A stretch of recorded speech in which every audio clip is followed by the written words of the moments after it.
귀한 찬양 감사합니다. 깜짝 놀랐습니다. 또 이렇게 또 우리 영혼을 깨우는 귀한 찬양 드린 거 감사합니다. 기뻐 뛰며 전 또 아파고 나오는 줄 알고 너무 감사합니다. 우리 옆에 있는 분들 한번 다시 한번 인사합시다. 참 잘 오셨습니다. 한번 인사합시다.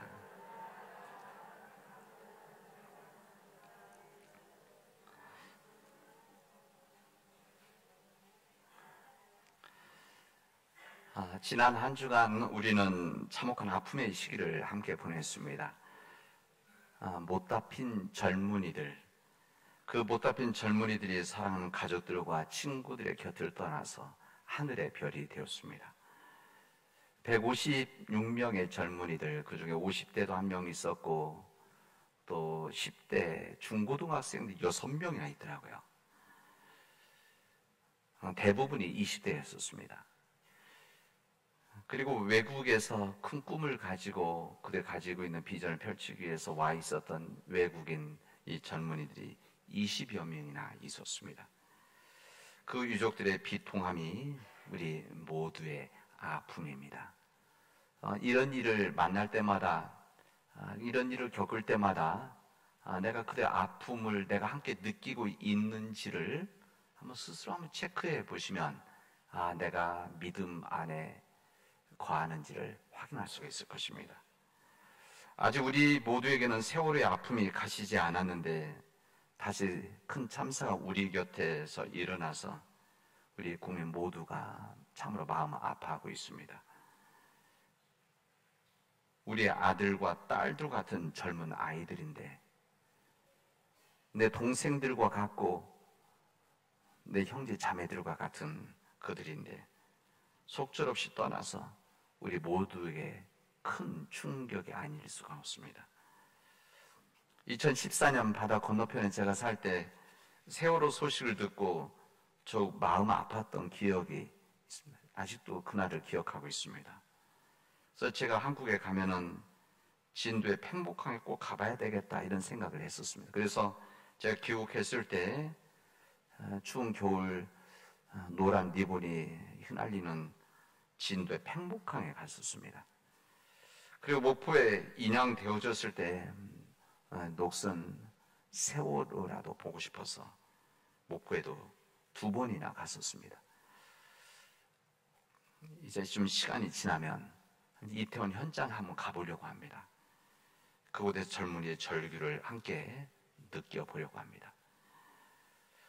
사고를 예견하면서 시민들의 119 신고가 있었고 그 신고를 받은 지도자들이 제대로 처리를 했었다고 한다면, 그리고 그 이전에 당연히 경찰 지도부의 대규모 인파가 몰릴 것을 예상하고 경비를 맡은 경찰들이 있어야 할 장소에 그 지도부에 있던 지도자들이 있어야 할 장소에 있었으면 이런 참사를 좀 막을 수 있지 않았겠는가 그런 생각을 해봅니다. 여러 이유로 있어야 할 자리에 있지 않은 결과가 정말 우리가 상상하지 못하는 참사를 만들었다고 우리 함께 공감하고 있습니다. 어느 누구도 이런 참사를 상상하지 못했을 것입니다. 저는 한 주간 동안 이 참사를 여러분도 마찬가지고 저도 아픈 마음으로 들여다보면서 정말 있어야 할 자리에, 정말 있어야 되는 그 시간에 그 자리에 있어야 하는 것이구나 그런 생각을 했습니다. 응급 환자들이 있든지 없든지 응급실은 의료진들이 꼭 있어야 되는 거 아니겠습니까? 적이 공격을 하든지 공격하지 않든지 군인들은 자기 자리를 지킬 때 평화가 있는 겁니다. 저는 목회자로서 그런 생각을 해봅니다. 마찬가지로 영혼을 구원하는 일, 이 땅에 하나님의 나라를 세워나가는 그 자리에 우리들이 있어도 되고 없어도 되는 것이 아니라 꼭 있어야 되는, 우리 크리스찬들이 있어야 될 그 자리에, 있어야 되는 그 역사에, 그 있어야 되는 그 시간에 꼭 있어야 되는 것이다 그런 생각을 해봅니다. 이 세상에 어둠이 있었을 때 바로 그때 거기에 우리가 빛으로 그 자리에 있어야 됩니다. 세상에 부패하고 썩어간 냄새가 나면 바로 거기에 우리가 세상의 소금으로 우리 거기에 있어야 됩니다. 이게 바로 주님의 뜻입니다.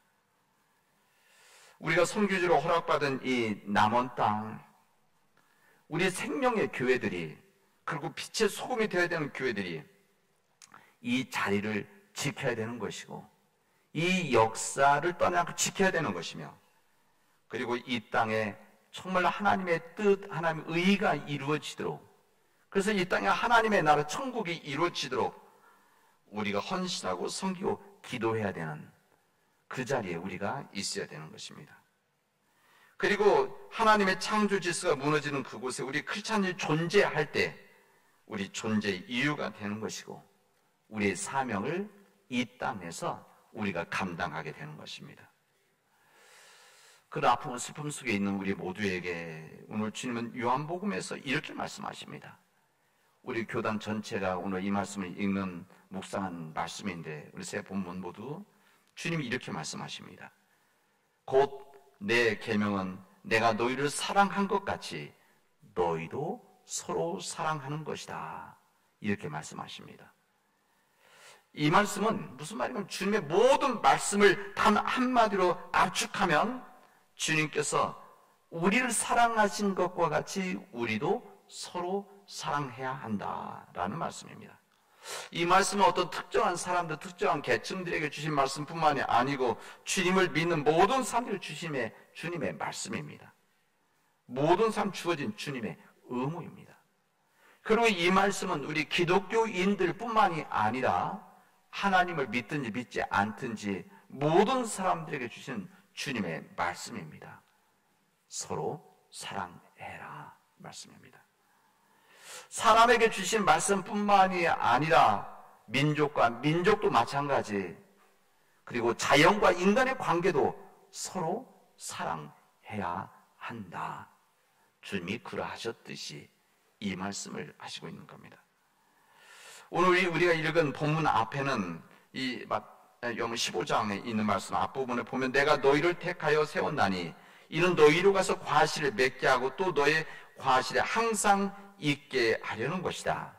내가 이것을 너희에게 명함은 너희로 서로 사랑하게 하려 함이다. 이렇게 말씀하십니다. 우리가 포도나무이신 우리 예수 그리스도의 가지된 자, 오늘 말씀 앞부분에 길어서 뒷부분만 읽었는데 이 말씀을 하시는 겁니다. 난 포도나무다. 그 너희들은 가지다. 너희 나 안에 나에 붙어 있어야 되는 것이다. 내 안에 있어야 되는 것이다. 내가 너희 안에 내가 너희 안에 너희들이 내 안에 있을 때만이 풍성한 열매를 맺게 되는 것이고, 이 풍성한 열매를 맺게 될 때 너희들 가운데 기쁨이 차고 넘치게 될 것이다. 너희들이 이런 복된 삶을 살아야 된다 말씀하십니다. 결국 무슨 말인가 하면, 우리가 포도나무신 예수 그리스도 안에 살아가는 우리들이 맺어야 될 열매가 무엇인가? 서로 사랑하는 것이다 말씀하시는 겁니다. 바로 이 목적을 위해서 우리가 주님의 부르심을 받은 사람들이고, 주님께서 우리를 택하셔서 우리 남은 제일교회 교인이 되게 하셨습니다. 우리가 기쁨의 열매도 맺고 우리 정직의 열매도 맺고 평화 열매도 맺고 신실의 열매를 맺어가지만 그 모든 게 최종 무엇이냐? 서로 사랑하는 것이다 말씀하시는 겁니다. 우리가 아무리 정직하고 신실하게 살아간다고 할지라도, 또 사람들이 그렇게 나를 본다고 할지라도, 또 사람들이 그거 칭찬한다고 할지라도, 우리가 서로 사랑하지 못하면, 우리 진실로 사랑하지 못하면 참된 주님의 제자일 수가 없는 것이다 말씀하십니다. 우리 주님께서는 이 땅에서 복된 삶이라는 것은 우리 안에 기쁨이 있는 삶이다 우리가 말씀하십니다. 세상에 많은 즐거움과는 다릅니다. 세상의 돈, 세상의 권력, 세상의 명예, 이 모든 것으로 쾌락, 즐거움은 살 수는 있습니다. 그러나 기쁨은 살 수가 없습니다. 참 기쁨이라고 하는 것은 세상의 것으로 얻어질 수 있는 것이 아니기 때문에 그렇습니다. 우리 주님은 우리가 이 세상에서 즐거움이 아니라 기쁨 속에서 살아가기를 원하십니다. 이게 바로 하나님의 뜻입니다. 우리 하나님, 우리 인간들이 이 세상에서 시험을 통과하고 이기고 뭐 이런 삶, 이것 이전에 우리 진실로 우리가 이 땅에서 기쁜 삶을 살아가기를 원하십니다. 이게 바로 무슨 삶이냐? 주님이 말씀하시는 복된 삶입니다. 우리가 사람들과 더불어 살면서, 그리고 우리 교회 공동체 속에서 우리가 기쁨으로 살아나가는 것, 그리고 이 지역에서 자연과 생태가 더불어서 기쁘게 살아가는 것, 이것이 바로 하나님이 원하시는 복된 세상이라는 것입니다. 그럼 이 복된 세상을 어떻게 살아갈 수 있느냐? 우리 안에 참 기쁨을 가지고 살아갈 수 있는 방법이 무엇인가? 그 말씀을 오늘 이야기를 하십니다. 뭐라고 알려주시는가 하면, 너희는 내 사랑 안에 있고 내 계명을 지켜라, 이렇게 말씀하십니다. 내 사랑 안에 있고 예수 그리스도의 사랑 안에 있고 계명을 지키면 우리가 참 기쁨이 있는 복된 삶을 살아갈 수 있다는 것입니다. 네, 그 계명이 무엇인가? 오늘의 말씀, 우리가 읽은 말씀입니다. 주님께서 제자들을 사랑한 것 같이 너희도 서로 사랑하는 것이다, 이렇게 말씀하십니다. 우리 가정 안에서 서로 사랑하면, 우리 교회 안에서 진정으로 서로 사랑하면 주님의 기쁨이 우리 안에 임하게 되어지고, 그 기쁨으로 인해서 우리가 복된 삶을 살아간다는 겁니다. 우리의 기쁨이 차고 넘쳐서 그 차고 넘친, 우리 잔에 넘친 기쁨이 사람들에게 전해지는 것, 이것을 뭐라고 하는가 하면 이게 바로 선교이고 전도입니다. 우리의 기쁨이 차고 있지도 않은데 비어있는 우리의 삶 가운데 공허한 삶, 이 기쁨이 없는 삶을 다른 사람이 전하면 받아들이겠습니까? 기쁨이 있는 삶, 우리가 복된 삶, 그 삶이 삶 앞에 존재하는 그 자체가 바로 주님의 말씀입니다. 그래서 우리 주님께서 오늘 본문의 말씀, 이 말씀은 예수님께서 십자가에 이제 올라가시기 이제 전에 마지막으로 제자들과 함께 말씀을 나눈 과정 속에서 하신 말씀. 그래서 이 말씀이 중요하기 때문에 주님께서는 이 마지막 시간에 16절이나 할애하시면서까지 서로 사랑해야 된다는 것을 지금 말씀하고 계십니다. 심지어는 만일 너희가 서로 사랑하지 아니하면 이 세상에 있는 사람 너희를 보고 내 제자라고 인정하지 않을 것이다, 이렇게까지 말씀하십니다. 무슨 말입니까? 우리 기독교는 정체성까지도 흐트해진다, 이 말씀입니다. 아무리 교회를 다닌다고 해도, 내가 예수를 믿는다고 해도 내가 진정으로 서로 사랑하지 않으면, 여러분 서로 진심으로 사랑하는 것 우리가 아는 거 아닙니까? 말 한마디, 몸짓 하나, 배려 중, 이거 하나만 봐도 저 사람이 진정 나를 사랑하는 사람인지 아닌지를 알 수 있는 것 아니겠습니까? 우리가 예수를 믿는다고 해도, 교회 다닌다고 해도, 교회 봉사를 많이 한다고 하더라도, 헌금을 많이 한다고 하더라도, 무슨 직분을 집사, 안수집사, 장로, 목사라고 하더라도 사랑하지 않으면 세상이 인정하지 않는다는 겁니다. 여러분, 서로를 사랑한다는 것은 그 사람이 사랑받기 때문에, 사랑받기에 충분하기 때문에 사랑하는 것은 절대 아닙니다. 그 사람이 사랑받기에 모든 것을 갖추어서 사랑한다, 그런 사랑받을 만한 자격이 있어서 사랑한다, 여러분 그런 판단하면 사랑을 받을 만한 사람이 얼마나 되겠습니까? 주님께서는 이렇게 말합니다. 내가 너희를 사랑한 것 같이 서로 사랑하라 말씀하십니다. 내가 너희를 사랑한 것 같이, 여기서 너희라고 하는 것이 누구이겠습니까? 이 말씀은 후에는 이 말씀을 들었던 초대교회 교인들이었고, 그리고 지금 우리 시대에 우리가 성경 읽는 우리들이지만 실질적인 그때 말씀을 들었던 사람들은 주님의 제자들이었습니다. 주님이 사랑했던 제자들을 놓고 이야기하신 말씀입니다. 이 제자들, 사랑받기에 충분한 자격을, 조건을 갖춘 제자들입니까? 그렇지 않습니다. 여러분, 그 제자들은 주님의 말씀을 온전히 순종하지 않았던 제자들입니다. 주님의 뜻을 온전히 깨달은 자들도 아닙니다. 주님께 예의를 갖춘 자들도 사실은 아닙니다. 주님과 죽음까지 함께 하겠다고 약속했었던 제자들인데 그 약속을 지켰습니까? 그 약속도 지키지를 못했습니다. 허물도 많고 실수도 많고 부족함이 있었던 제자들입니다. 문제가 많았던 제자들이죠. 이들 가운데 주님의 영광을 가리운 제자들도 있었고 예수님을 팔아버린 제자들도 있었습니다. 노마 병사가 예수님을 잡으러 왔을 때 무서워서 다 도망쳤었던 제자들이고 그 후에 배신했었던 제자들입니다. 예루살렘에 올라갈 때 이스라엘 왕이 되신 예수님을 고대하면서 내가 올라가면 장관짜리 한 자리에 달라고 요구했던 그런 부족한 제자들, 예수님께서 십자가에 달리셨을 때 가까이 오지도 못하고 멀리서 쳐다보기만 했었던, 그리고 두려워서 도망가서 다락방으로 숨어버렸던 제자들입니다. 그런 문제가 많은 제자들, 예수님의 마음을 아프게 했던 제자들, 주님께서는 그럼에도 불구하고 사랑하셨습니다. 그 사랑 때문에 예수님은 그들을 찾아가셨습니다. 주님을 버리고 떠났던, 그리고 주님을 배신하고 떠났던 이들을 주님이 먼저 찾아가셔서 그들이 다친 마음들을 열도록 주셨습니다. 세상 사람들이라면 이 배신에 분노하고 꾸중하고 혼내고 관계를 끊었을 텐데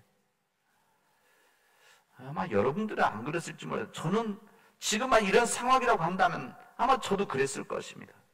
관계를 끊고 모른 체 하고 또 때로는 화내기도 하고 그랬을 것입니다. 근데 우리 주님께서는 그러지 않으셨습니다. 주님은 그러지 않고 그들에게 찾아가셔서 오히려 그들의 마음을 위로해 주시고 그의 마음들을 열기를 원하셨습니다. 그렇게 주님은 그 제자들을 사랑하셨다는 말씀입니다. 그 제자들보다 주님의 마음과 사랑이 더 컸기 때문에 이 제자들의 그 마음, 좁은 마음들, 이 마음보다 우리 주님의 마음이 더, 사랑의 마음이 더 넓었기 때문에, 컸기 때문에 그들을 담아낼 수가 있었습니다. 그래서 주님이 제자들을 사랑하셨던 것과 같이 우리도 서로 사랑하라, 이렇게 말씀하시는 것입니다. 문제와 허물이 있음에도 불구하고 제자를 사랑한 것과 같이 주님은 끝까지 제자들을 사랑하셨습니다. 예수님은 이 마지막 날 최후의 만찬 자리에서 주님과 2년 3년을 함께 했던 이 제자들 마음속에서 불쌍히 여기면서 그들에서 마지막 만찬을 하십니다. 이 포도주와 떡을 나누셨습니다. 근데 그 말씀하실 때 요한복음에서는 뭐라고 되어져 있는가 하면은 주님께서는 제자들을 사랑하시되 끝까지 사랑하셨다, 이렇게 말씀하십니다. 주님은 그리 어떤 길을 걸어왔고 어떤 길을 걸어갈지를 주님은 알고 계셨습니다. 이제 몇 시간 지나면 주님을 버리고 배신하고 떠날 제자라는 것까지도 주님은 알고 계셨습니다. 그럼에도 불구하고 주님은 그들을 끝까지 사랑하셨다. 그 사랑을 포기하지 않으셨다 말씀하십니다. 우리가 서로 사랑하는 것은 그 사람들이 사랑을 받을 만한 자격과 조건이 되어져 있기 때문에 사랑하는 것은 아닙니다. 이 부분은 멀리 생각하지 마시고 우리 가장 가까이 있는 사람들을 사랑하고 어떻게 삶을 나눌 것인가를 우리 마음속에 나눌 때 이 말씀대로 살아가야 됩니다. 때로는 우리의 가족들, 자녀들, 부모님들 이 사랑받을 만한 자격이 있어서 사랑한다? 여러분 그렇지 못합니다. 우리 인간이 그렇게 완전하지도 못하고 우리 인간이 그렇게 모든 것을 갖추고 강한 사람들이 아닙니다. 오늘 주님 말씀하신 것도 그거 아닙니까?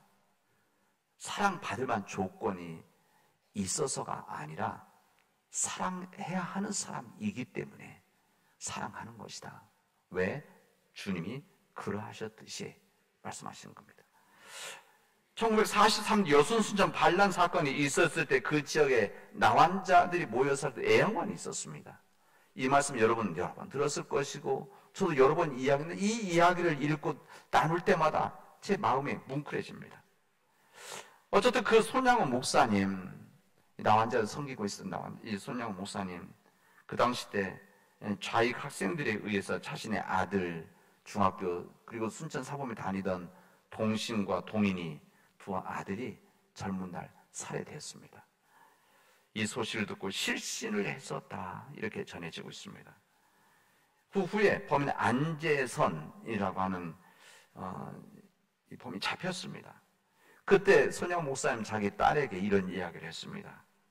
두 오빠는 천국에 갔을 텐데 두 오빠를 죽인 저 안재선 저 아이는 지옥 갈 것이 분명한데 내가 전도하는 자로서 지옥 가는 것을 보고만 있을 수 있겠냐. 아마 이 이야기 그냥 나온 것은 아니었을 것이고 심한 번민이 있었을 것입니다. 마음속에서 많이 아팠을 것이고 많은 눈물을 흘렸을 것입니다. 그리고 끝내 생각한 것은 주님의 말씀이죠. 내가 너희를 사랑한 것 같이 너희도 서로 사랑해라. 그래서 손영 목사님은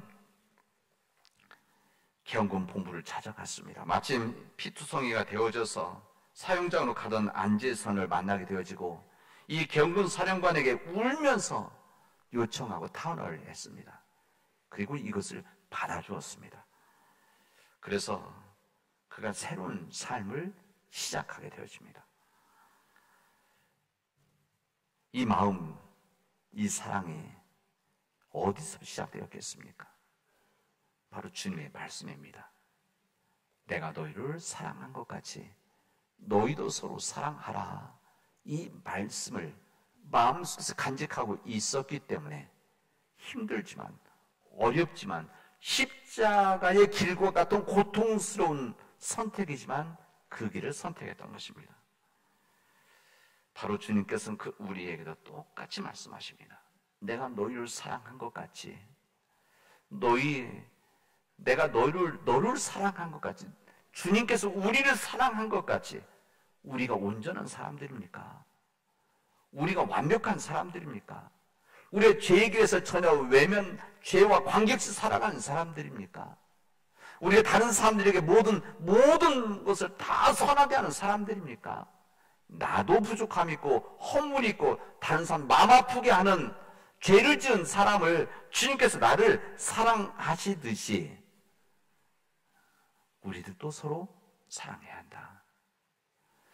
여러분 뒤로 미루지 마시고 여러분 지금까지 사랑하지 못했던 내 마음속에 큰 무거움으로 남아있었던 때로는 한번 때려주고 싶었었던 욕하고 싶었던 사람이 있었다고 한다면 오늘 주님의 말씀 내가 너희를 사랑한 것 같이 그 사랑 안에 뭐가 있습니까? 용서가 있는 것이고 그 안에 배려가 있는 것이고 그 안에 우정이 있는 것.